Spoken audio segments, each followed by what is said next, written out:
2 สัปดาห์ที่แล้วเนี่ยจะเห็นว่าผู้นำของฝรั่งเศสพยายามที่จะพูดถึงเรื่องของการส่งทหารเข้าไปร่วมกันในการรบกับทางด้านของกองกำลังยูเครนและบอกว่านั่นคือสัญญาณของสมาชิกของนาโตที่จะต้องเข้าไปร่วมกับการทำการรบของยูเครนล่าสุดนี้นะคะมีการพูดคุยมีการหารือกันเป็นการประชุมวาระพิเศษสำหรับทางด้านของผู้นำฝรั่งเศสแล้วก็ผู้นำเยอรมนีรวมไปถึงผู้นำโปแลนด์โดยใช้ชื่อว่าสามเหลี่ยมไว้มาเป็นการแสดงจุดยืนแล้วก็ความสมานฉันท์ให้กับยูเครนทั้งยังมีการยืนยันว่ายังคงเดินหน้ามอบความสนับสนุนให้กับยูเครนนะคะแล้วก็ยืนยันว่าการที่มีการสนับสนุนยูเครนแบบนี้ไม่ใช่การทำให้สถานการณ์มันลุกลามบานปลายนอกจากนี้ผู้นำของฝรั่งเศสเนี่ยก็มีกำหนดการในการที่จะเดินทางไปเยือนยูเครนและยังบอกด้วยว่าการไปครั้งนี้เนี่ยจะไปพร้อมข้อเสนอเฉพาะแนวทางแก้ไขเฉพาะที่จะไปพูดคุยกับผู้นำของยูเครนและก็ยังพร้อมที่จะมีการพูดคุยกับผู้นำของรัสเซียเช่นเดียวกันส่วนประเด็นนะคะที่มีการให้สัมภาษณ์ของผู้นำฝรั่งเศสอย่างเอมานูเอล มาครงเนี่ยบางช่วงบางตอนที่บอกว่า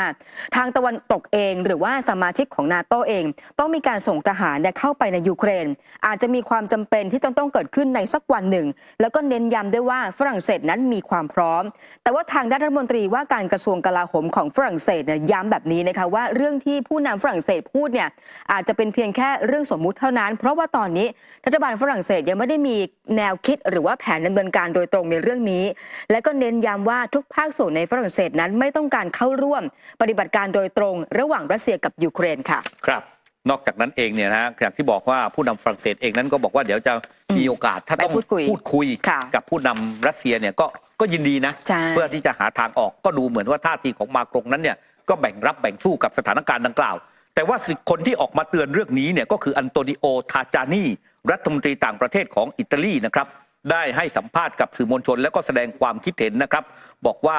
แนวโน้มเนี่ยที่จะมีการประจำการทหารของนาโตในยูเครนนั้นเนี่ยครับทาจานีก็บอกว่ามันไม่ควรทำและก็ไม่ควรที่จะส่งทหารของนาโตเนี่ยเข้าไปประจำการ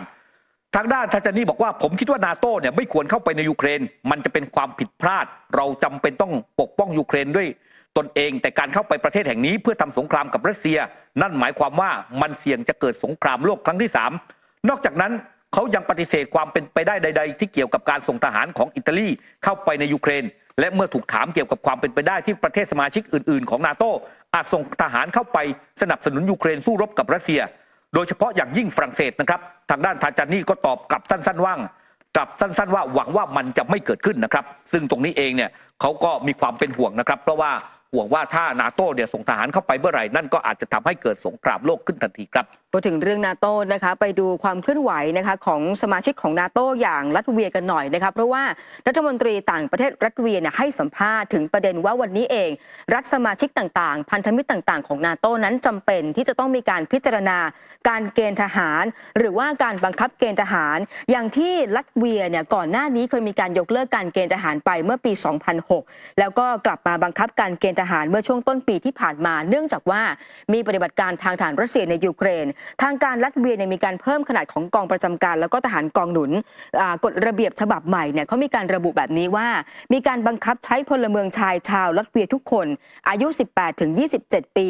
ต้องเข้าราชการทหารเป็นเวลา1 ปีรวมไปถึงคนที่อยู่ต่างแดนด้วยขณะเดียวกันนะคะรัฐมนตรีต่างประเทศของรัสเซียเรียกร้องให้สหราชอาณาจักรเพิ่มการใช้จ่ายด้านกลาโหมให้ถึง 3% ของ GDP ขณะเดียวกันและยังบอกได้ว่าบรรดาประเทศต่างๆของนาโต้เนี่ยควรพิจารณาต้นแบบการป้องกันโดยรวมอย่างเช่นการเรียกระดมพลเรือนพร้อมรบในเวลาอันสั้นโดยใช้กฎเกณฑ์กฎระเบียบอย่างของฟินแลนด์ด้วยกันพอไปดูความเคลื่อนไหวของสหราชอาณาจักรนะคะอย่างนายพลแพทริกเซนเดอร์สเนี่ยบอกว่าณตอนนี้เองการเรียกร้องให้มาฝึกฝนหรือว่าการเตรียมความพร้อมขนพลเรือนเนี่ยมันอาจจะเกิดความอาจจะเป็นไปไม่ได้เพราะว่าก่อนหน้านี้ผู้นำของสหราชอาณาจักรยืนยันว่าอังกฤษเองเนี่ยจะไม่มีแผนบังคับการเกณฑ์ทหารค่ะครับตอนนี้หลายประเทศนะครับเริ่มที่จะกลับมาเกณฑ์ทหารอีกครั้งหนึ่งในยุโรปนะครับหวั่นวิตกเรื่องของความไม่มั่นคงนะครับไอซ์แลนด์นะครับซึ่งต้องมีการประกาศภาวะฉุกเฉินหลังจากภูเขาไฟในภาคตะวันตกเฉียงใต้ของประเทศนั้นเนี่ยประทุเป็นครั้งที่4ในรอบ4 เดือนเนี่ยคุณผู้ชม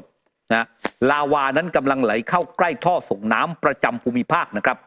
ทางการไอซ์แลนด์นั้นประกาศภาวะฉุกเฉินในภาคใต้ของประเทศหลังจากที่ภูเขาไฟบริเวณคาบสมุทรเรกยาเนสทางตะวันตกเฉียงใต้ประทุขึ้นอีกครั้งหนึ่งเมื่อวันเสาร์ที่ผ่านมาคุณผู้ชมดูเป็นทุ่งทะเลเพลิงเลยนะฮะเป็นครั้งที่4นะฮะนับตั้งแต่เดือนธันวาคมปี2500 66นะครับสำนักงานอุตุนิยมวิทยาของไอซ์แลนด์นั้นระบุว่าลาวาเริ่มทะลักออกมาอย่างรุนแรงและรวดเร็วในช่วงกลางดึกวันเสาร์แต่กระแสการไหลช้าลงและทรงตัวตั้งแต่ช่วงเช้าวันอาทิตย์โดยลาวาเนี่ยไหลไปใกล้กับกำแพงป้องกันทางตะวันออกของเมืองเล็กๆอย่างกรินดาวิกซึ่งชาวเมืองเกือบทั้งหมดนั้นอพยพออกจากหมู่บ้านไปแล้วนะครับกรมอุตุนิยมวิทยาของไอซ์แลนด์นั้นระบุด้วยว่าลาวายังไหลอยู่ห่างจากท่อส่งน้ำประจำภูมิภาคเพียงแค่200 เมตรเท่านั้นโดยท่อส่งน้ำดังกล่าวอยู่ใกล้กับโรงไฟฟ้าชวาเซงกิซึ่งคอยส่งน้ำร้อนกระจายไปตามระบบทำความร้อนทั่วทั้งคาบสมุทรเรกยาเนสทางด้านคริสตินโยสโตนทีผู้อำนวยการแผนกสังเกตการแผ่นดินไหวของสำนักงานอุตุนิยมวิทยาของไอซ์แลนด์นั้นเนี่ยเตือนว่ามันอาจเกิดอันตรายขึ้นหากว่าลาวานั้นยังคงไหลไปทางใต้จนถึงทะเลเพราะถ้าลาวาสัมผัสกับน้ำทะเลจะทำให้เกิดไอคลอรีนระเหยขึ้นมาจากนั้นเธอยังกังวลด้วยว่าอาจเกิดการระเบิดเล็กๆตามมาถ้าเกิดความแปรปรวนตอนที่ลาวาผสมกับน้ำทะเลนะครับทั้งนี้ความเคลื่อนไหวบริเวณรอยแยกที่เกิดการปะทุ ซึ่งมีความยาวเนี่ย2 กิโลเมตรกว่าๆค่อยๆน้อยลงขณะที่ทางด้านวีนี่เรนิสตันผู้อำนวยการสำนักป้องกันพลเรือนไอซ์แลนด์บอกว่าเจ้าหน้าที่เตรียมทุกอย่างที่ทำให้เพื่อรับมือกับการไหลของลาวาเอาไว้แล้วและสิ่งที่น่ากังวลที่สุดในตอนนี้คือผลกระทบต่อโครงสร้างพื้นฐาน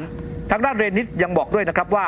ลาวาที่รวมกันใกล้แนวป้องกันก็เป็นอีกเรื่องที่น่ากังวลและมีความเป็นไปได้ที่ถนนทุกสายที่มุ่งสู่เมืองกรินดาวิกนั้นจะถูกปิดลงในไม่ช้านี้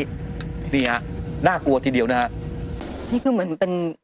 คือลาวาด้วยภูเขาไฟปะทุด้วยครับคือภูเขาไฟปะทุปุ๊บเดี๋ยวลาวามันก็ไหลมาเรื่อยๆนะคนต้องหนีออกจากหมู่บ้านแต่ว่าโครงสร้างพื้นฐานที่ทำเอาไว้ถนนแบบนี้นะฮะท่อส่งน้ำแบบนี้นะครับมันไม่สามารถที่จะเคลื่อนย้ายได้จะเกิดได้รับความเสียหายจากลาวาที่มันไหลออกมาจากการปะทุของภูเขาไฟครับมาร่วมสนับสนุนท็อปนิวส์นำเสนอความจริงได้แล้ววันนี้เพียงกดปุ่ม Super Thanks แล้วเลือกจำนวนเงินตามที่ต้องการได้เลยครับขอบคุณครับ